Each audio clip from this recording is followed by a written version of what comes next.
ようやくこのリメイクプロジェクト開発決定いたしました。ありがとうございます。Welcome to MojoPlays, and today we are looking at the beautiful, fantastic, and perfectly crafted Resident Evil remakes and finding out those hidden details most people missed. These are 10 facts about the Resident Evil remakes you didn't know. I love these games. I'm so happy to be making this video. Let's do it. Before we continue, we publish content all week long, so be sure to subscribe and ring the bell to get notified of our latest videos. Mr. X is shorter, Resident Evil 2.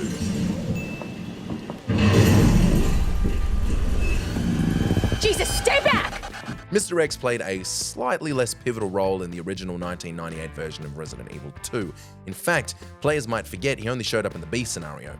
We would forgive you for not noticing because it's a real small detail to start our list off with, but in the RE2 remake, Mr. X was redesigned to be physically shorter than in the original game. Only by a pinch. And of course, he was given a fedora, just to make him scary to anybody that doesn't want to argue about sons. Oh, I my own joke. I'm keeping that in the video. I'm going to take that joke again and you're all going to sit through it. And of course, he was given a fedora just to make him scary to anybody that doesn't want to argue about Star Trek Deep Space Nine. You. It's important to point out that these changes were to support the context of the story, allowing Mr. X to perform covert operations, helping it to appear more human from a distance.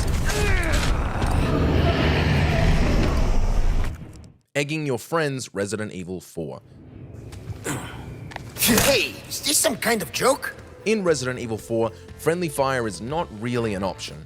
You can't shoot characters like Ashley or the Merchant, as your gun automatically lowers when aimed at them. That being said, sometimes Ashley can drive you crazy, or sometimes it might seem like the Merchant's prices are a little bit stiff. Lucky for you, you can get your rage out by simply throwing eggs at them.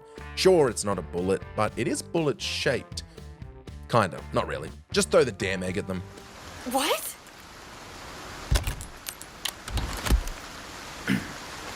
Really? Getting stalked by Brad, Resident Evil 3. Brad, stop! T.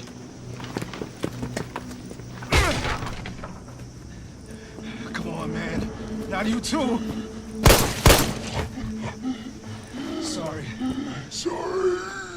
When players arrive at the Raccoon City Police Department as Carlos, they'll encounter a freshly turned Brad Vickers. On most difficulties, if Brad is killed, he stays down for good, allowing Carlos to loot his body. However, on higher difficulties, even after being killed, Brad will eventually get back up and begin stalking Carlos from outside the station. He can even be seen creeping through the windows. Sooner or later, he'll even crash through and attack once again. Given the tougher RPD layout on these difficulties, this rematch can prove significantly more challenging. Brad is a badass.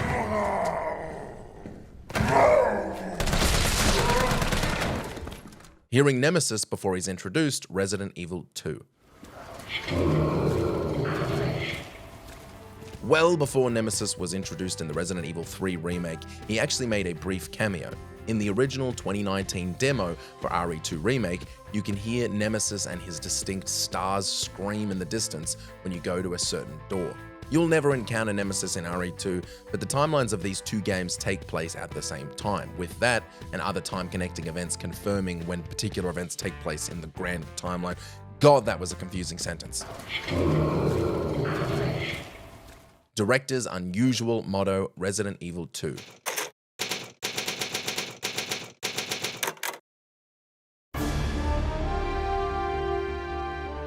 Domo, Resident Evil ファンの皆さん、こんにちは。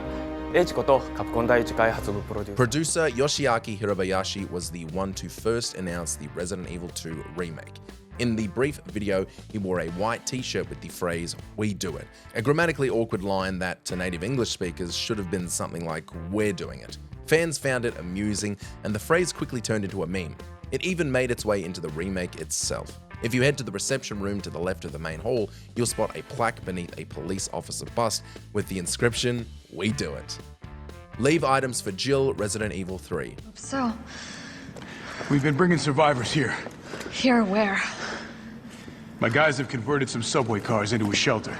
Resident Evil 2 Remake is widely regarded as one of the greatest video game remakes of all time. As good as it is, it still omits a key feature that helped define the original, the zapping system. This mechanic allowed the two protagonists to impact each other's playthroughs. Interestingly, Resident Evil 3 incorporates a more centralized version of zapping during the hospital segment with Carlos and Jill. Carlos can leave behind items for Jill to use once she wakes up, potentially making her final stretch of the game easier, though it makes his own encounter with the hospital's enemies even more difficult. I like to leave little notes like "miss you" and "do you like me Y/N." That's so stupid. Wait.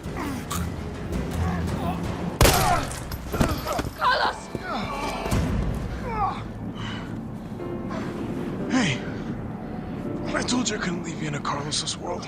That would just be too cruel. A familiar partner, Resident Evil 2. I'm right outside the facility, in pursuit of Annette. Longtime fans of the series will know that Ada was secretly working for Wesker during the events of Resident Evil 2.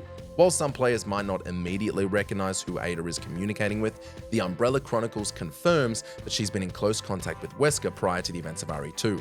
This means that whenever we see Ada talking on the walkie-talkie during her moments in the campaign, she's speaking with the infamous villain himself.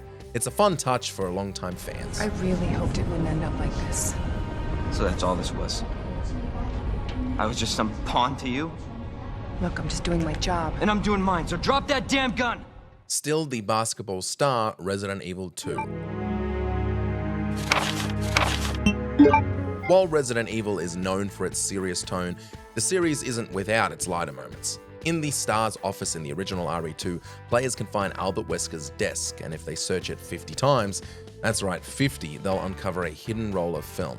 When developed in the dark room, it reveals a photo of a young Rebecca Chambers wearing a basketball uniform and smiling at the camera, and yes, it's as creepy as it sounds. This secret was faithfully carried over into the remake, and yes, it was still goddamn creepy. Ashley Poe's Resident Evil 4.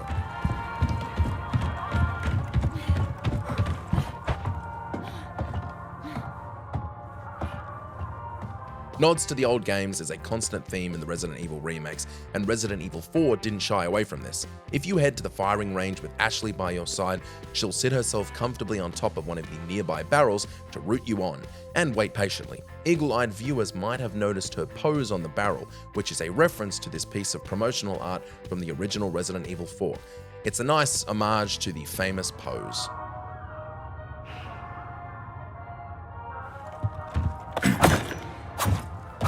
A special message, Resident Evil. We could make an entry about the invisible enemies mode, as most players didn't know it existed, but for the final entry on this list, we're talking about what happens when you beat the hidden invisible enemy mode. Once you wrap up this epically difficult playthrough, you are treated to a special message from Resident Evil creator Shinji Mikami. The note serves as a heartfelt congratulations for conquering the game's toughest challenge and expresses gratitude for playing. The message makes you feel part of an exclusive club, and I personally love these moments in gaming. Did you enjoy this video? Check out these other clips from MojoPlays and be sure to subscribe and ring the bell to be notified of our latest videos.